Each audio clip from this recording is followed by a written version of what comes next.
यो चाहिँ हाम्रो गाउँ रमाइलो गाउँ साथीहरूले यो चाहिँ हाम्रो गाउँ है गाउँ त्यो माथि चाहिँ पिप्ला मोड यो चाहिँ हाम्रो काकाहरूको घर अब हामी चाहिँ लाग्यौँ है त भकाटो टिप्न लाए भकाटो आयो भकाटो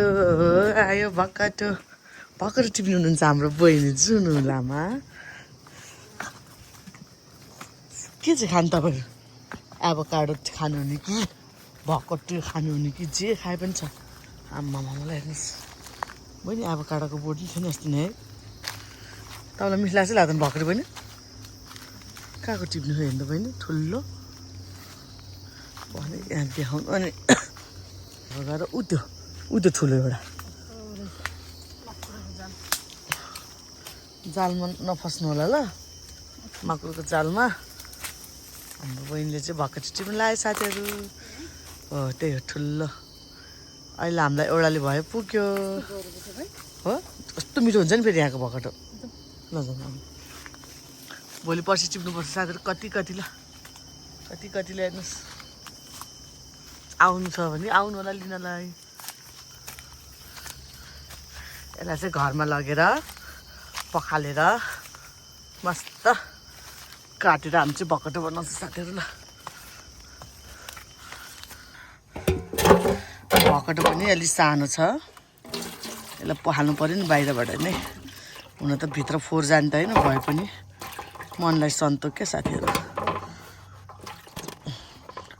बाहिर फोहोर भएर केही हुँदैन होइन भयो भकटो यस्तो गर्ने तपाईँको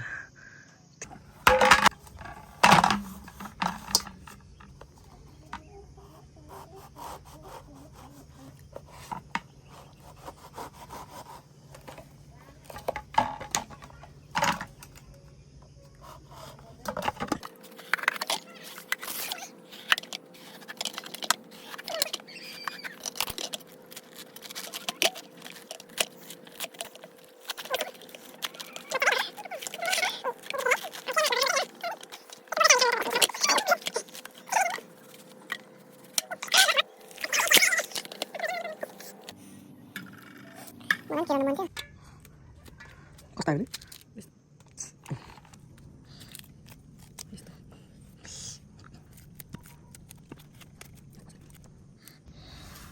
सकिन्ला अब यो चाहिँ हामी चाहिँ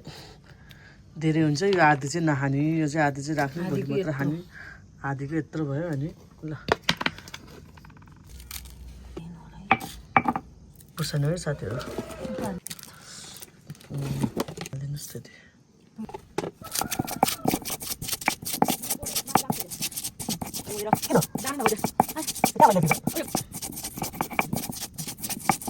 मलाई सोध्ने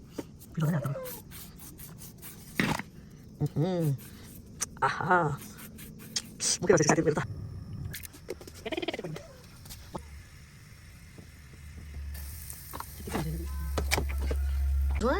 पानी हालिदिनु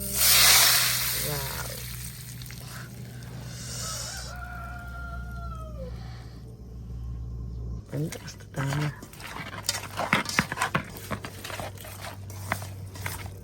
केसर ठुल्ठुलो भएन केही हुँदैन चिनी हाल्नु पऱ्यो ठुली आमालाई अनि हाम्रो चाहिँ दही हालिदिनु होला है ठुली आमा आउनुहोस् ठुली आमा हुन्छ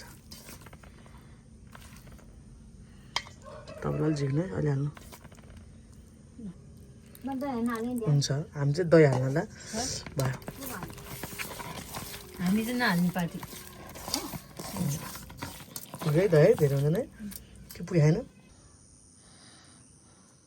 रेडी भयो भकटे